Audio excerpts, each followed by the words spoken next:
Here we are again, and if you look over here, you can see my good friend Fadi. We've known each other for quite a few years. We've done an awful lot together, and he is back again to teach our second of the 10 courses that we teach for the MAPI. That is the Master of Art in Apologetics and Polemics to Islam. We've gone through all 10. Fadi has taught this course already once. He's back again. This is IS 502. This is the course that is really kind of the foundational course that looks at the beliefs, Iman, and then also the practices, which you know as Deen. These are the 5 practices and the 6 beliefs. Most of you do know about this, but you don't know what Fadi knows, because he actually did it. He was actually part of it. He used to actually do these practices, and he actually believed these beliefs. So he is unique in the world to give us that insider perspective on what Islam actually believes and how and why it does its practices. So Fadi, this is your second time here, isn't it? And you've actually recorded these lectures before, have you not? It's true. This is going to be our second year, for me at least. And the first time we did it, it was recorded. We're working on editing that recording because it will be part of the teaching material for this coming year.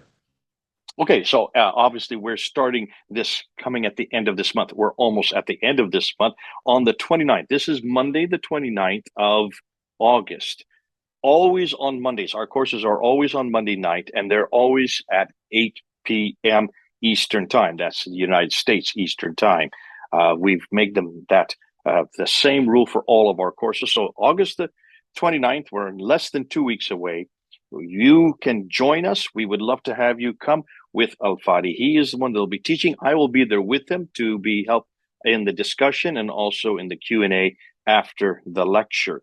Now, obviously that you would like to know what this entails. So I'm going to give it over to Fadi. If you could just go through and give us the lecture. There'll be 8 lectures. That means 8 nights. But what are they, and what exactly are you looking at, and what will you be speaking on?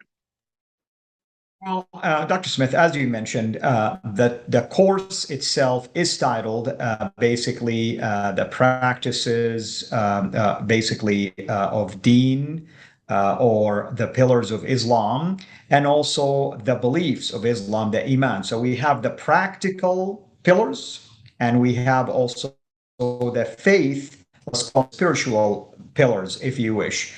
I doubt everyone outside of Muslims, at least, would understand what we mean by pillars. Sometimes they hear 5 pillars and they assume that's what we're talking about. Yes, there are 5 pillars, but like you said, there are also other 6 pillars. So the course is going to take, obviously, an apologetic and polemic angle. In other words, I'm not here to teach you what Muslims believe in only, but what can we do a bridge to the gospel or to the Bible in general.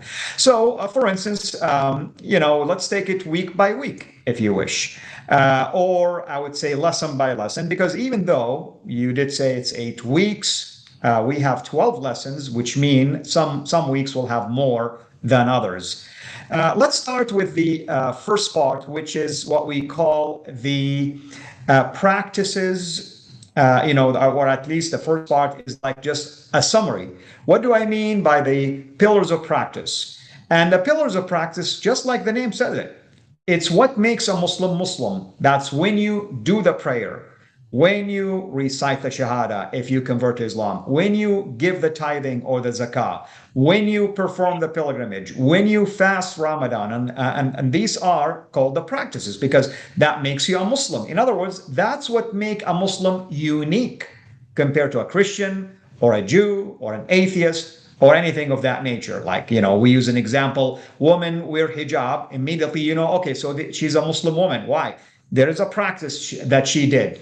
And the same applies, of course, when you see them praying and so on and so forth. But then we can also give an overview about what we call the pillars of Iman. The pillars of Iman, which is the 6 pillars, these pillars, I should say, a Muslim in their own teaching believe Christians and Jews also share in the same thing. In other words, there's an overlap between Islam, Judaism, and Christianity, such as They believe in a God by the name of Allah. They believe in the existence of angels. They believe in prophets and messengers. They believe in their books or the books that Allah sent and the judgment day. And they believe also in what we call fatalism or predetermination, at least predestination. I mean, I don't want to confuse it with the Reformation's doctrine. That's why I try to avoid using that predestination as much as possible. But all that to say is these are faith.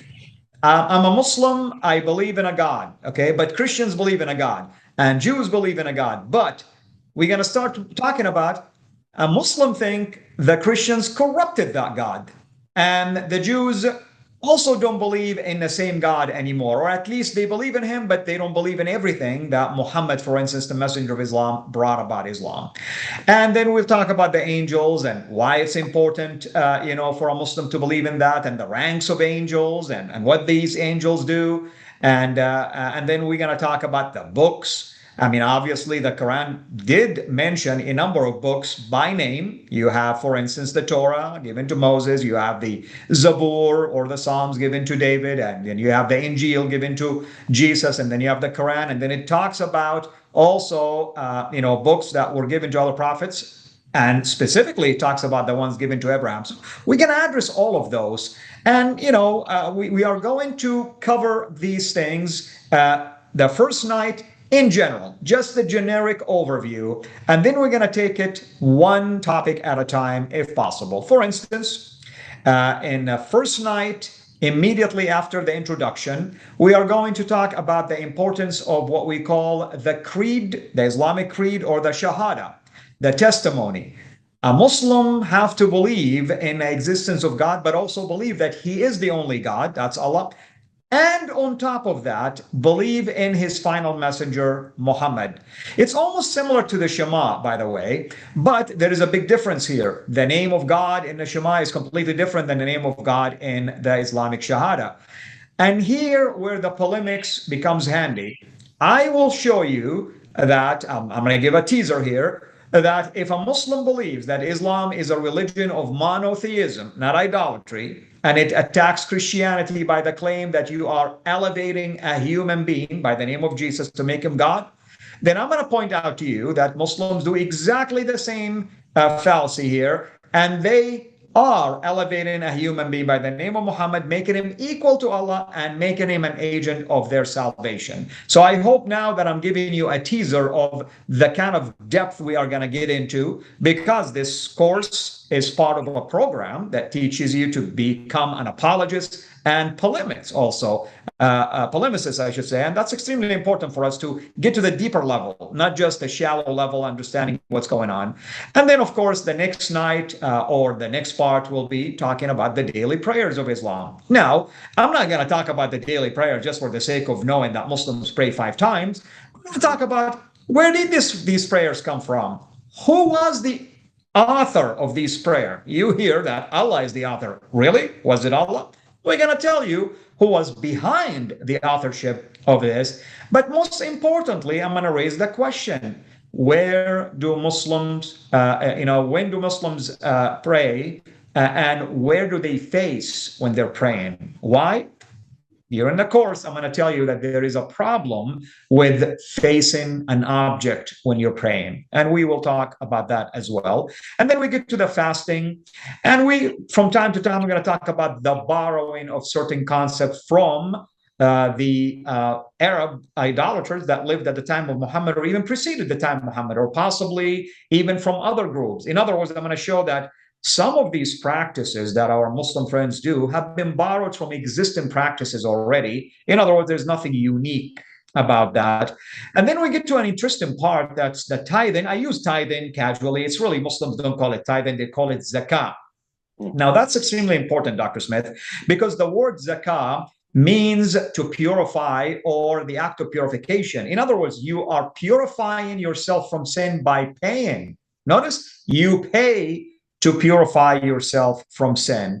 And that word is extremely important because it was applied to Jesus in the Quran in chapter 19, verse 19, where it says, Ghulaman Zakiya, meaning explaining that Jesus is a pure son, a pure child. So we will show the connections there and how you can try to use words like this to build a bridge to the gospel. I mean, at the end of the day, Dr. Smith, I think you agree with us. We're not teaching people to be belligerent against Muslims or fighting. No, we're teaching you to be effective in your evangelism and hopefully even discipling our Muslim friends if they come to Christ.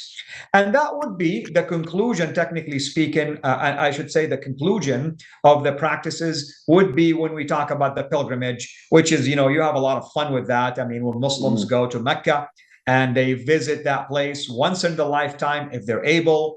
And we're going to show what we call the stones of Islam. I mean, that particular topic is going to be rich, and it's sadly rich because it's piled up, no pun intended, with stones, one stone upon the other. And Muslims basically don't think about the fact that, hey, I am worshiping a stone. I am adoring a stone. I am somehow throwing stones at stones.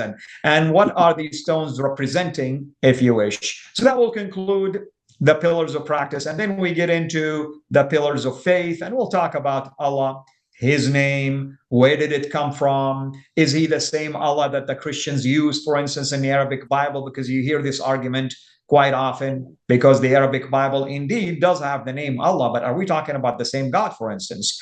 And then we talk about prophethood in Islam in general, of course. What is the difference between a prophet and a messenger? Rasul versus Nabi, for instance. Did Muhammad meet the qualification for both or one of them? And so on and so forth. How many of them? Who are they? And how can I now point the finger at Jesus among those prophets and messengers and show that somehow he was completely unique and his status was elevated above all of the others? So that's what I mean by building bridges, technically speaking, to the gospel. And they want to talk about also the doctrine of revelation, or meaning revealing books, inspiration. And we'll show the books of Islam, the books, I should say, endorsed by Islam, mentioned in the Quran, but also the process of how did this book come about.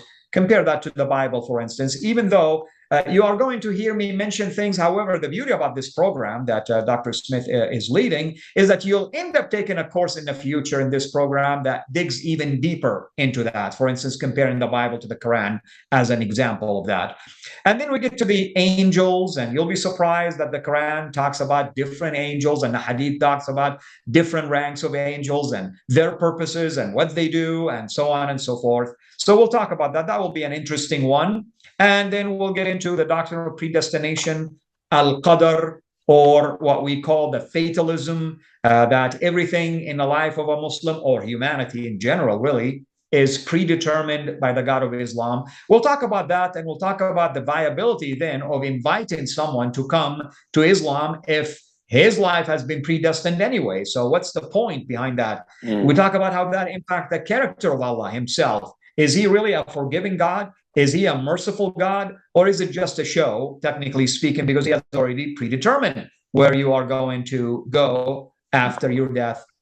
And we'll close, finally, speaking of death, we'll close with the doctrine of judgment, or final judgment day. I mean, there are other doctrines, by the way, that I can touch on, like what happens at the grave when somebody's buried, and other things related to that. But this is pretty much in a nutshell what this course is all about. Again, I want to emphasize, this is part of a program that teaches you to become an apologist and polemicist. In other words, we're going to take that kind of angle when we're doing this. And second of all, this is a course that's going to help you to find ways to build a bridge to the gospel. It's not just about knowledge only or hidden knowledge. It's about practice and how you can do that when you are witnessing to Muslims.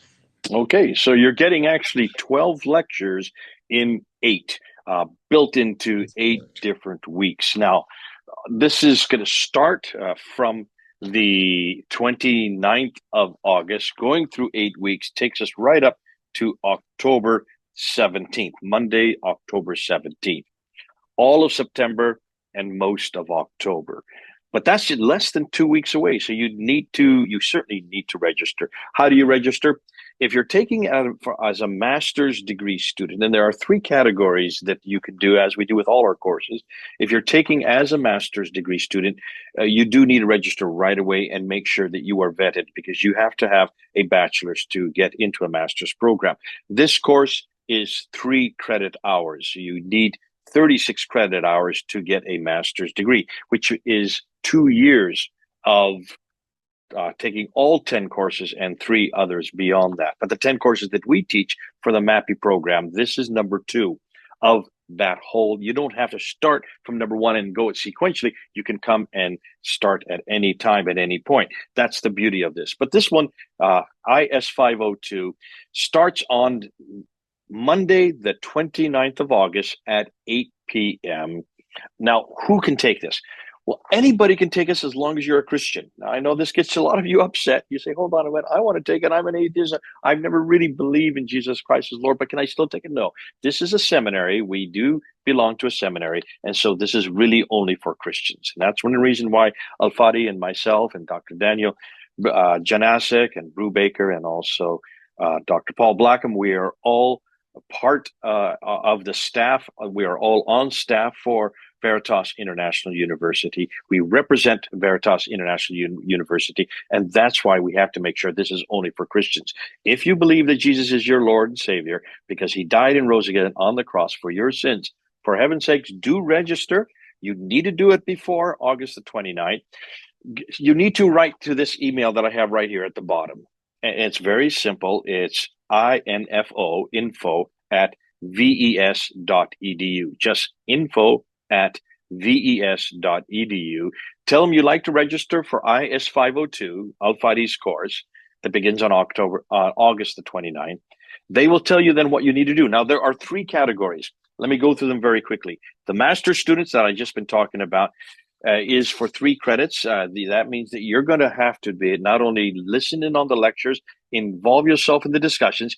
What Al-Fadi would do, he will introduce each one of the lectures. Then he will show a pre-recorded lecture that he has already done. You will watch that lecture, and then he will be available, and so will I. We will be available to answer your questions, and that's where the discussion comes after the lecture. That is live. We will be there every Monday night live to answer your questions, to get into discussion, to bandy this stuff back and forth. Listen, we're making ourselves available to you. Al-Fadi has promised. He has made himself available to you. Now, if you're taking it for a master's degree, you've got to do even more than that. You then also have to be able to involve yourself in the written discussions that are on Populi, and you also have to write a paper, and you will also have to do a final exam. That's if you're taking it for credit, for master's degree credit. But we do know that there's an awful lot of you that don't really care diddly squat about getting for credit. You just want to learn all the material that Al-Fadi is going to teach you. You want to hear from him, the master himself. You want to be at his feet. You want to be able to involve yourself in the discussions after the lectures. If that's the case, but you still also want to be involved in the lectures that the discussions that happen during the week on Populi with the other students, then you can be an audit student. Now, if you're taking it for audit, you only have to pay $280 for the entire course. Though I should have said this at the very beginning, those of you who are taking it as a master's degree, it does cost $330 per credit. That means per unit, academic unit. So 3 times that, it's roughly almost $1,000 for the course if you're taking it for a master's degree. For those who are taking it for audit, it's only $280 for the entire course. That's all 8 weeks. And that's all you have is that 8 weeks. Now, there are others of you who do not want to participate in the discussions during the week, and you would just like to listen to the lecture. You would also like to be involved in the discussion at the time of the lecture, and you would like to get the PowerPoint the next day as well as the recording. That means you can take it as a personal enrichment student. For those who are taking it for personal enrichment, you only pay $200 for the entire course. You won't be able to participate during the week in the discussions that go on, nor will you be able to see what the master students are doing and what they're engaging with. But that may be all that you want to do. every one of you, whether you are masters, whether you're audit, whether you're personal enrichment, you will get from me the next day, or you'll get it from Al Fadi, a hightail email with not only the recording of the lecture from the night before. This is usually on a Tuesday or a Wednesday. You'll also get the PowerPoint or the outline, PDF outline of the lecture before. So that is available to all of you. And so that will come to you either the next day or Wednesday, depending on when we're traveling, because sometimes either Al Fadi's traveling or I'm traveling, and it's difficult to get it out the very next day. So that's available to you. So you begin do that and go through it before the next lecture the next week.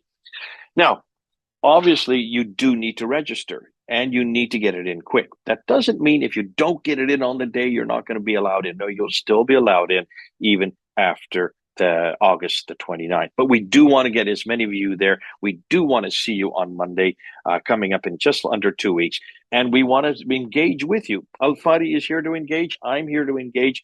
As you have questions, there will be lots of questions because, listen, Al Fadi has an awful lot of information to get out there, to get to you. You'll see from the inside what it's like to really understand not only the 5 practices, but the 6 beliefs.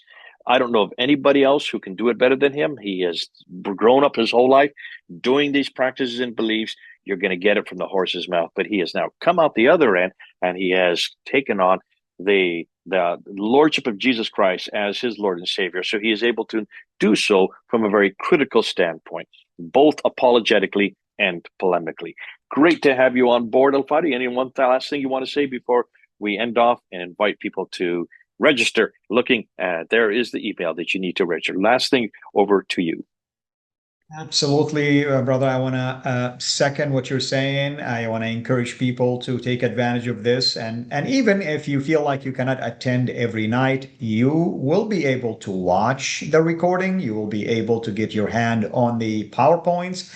But, registering early will allow you to get immediately with the lectures in a timely fashion. But as my brother mentioned, I think you're in for a really good ride here with so many wonderful courses, so many wonderful teachers. You've heard the name of the caliber of professors that will be teaching. I'm humbled to be among them. But all that to say is that this is a wonderful program. To my knowledge, is a very unique program. I'm not saying maybe the only one, but I doubt that you'll find a second one similar to it that takes this kind of angle. So we want you to be among those pioneers when it comes to that. So I encourage you to come in. I will have the joy of meeting you face to face and interacting with you, and even by email. Doesn't have to be just through the lecture, or even if you want to Zoom with me and Dr. Smith separately for questions, which we've done in the past. Absolutely, we are here to serve you. So hopefully you'll take advantage of this great offer, very reasonable, by the way, cost and great opportunity. God bless you. It's great to be back again with Al Fadi a second time. Hope to see as many of you as possible in just under 2 weeks on August the 29th, Monday at 8 o'clock. This is Al Fadi in the United States and me here in England, of all places, over and out.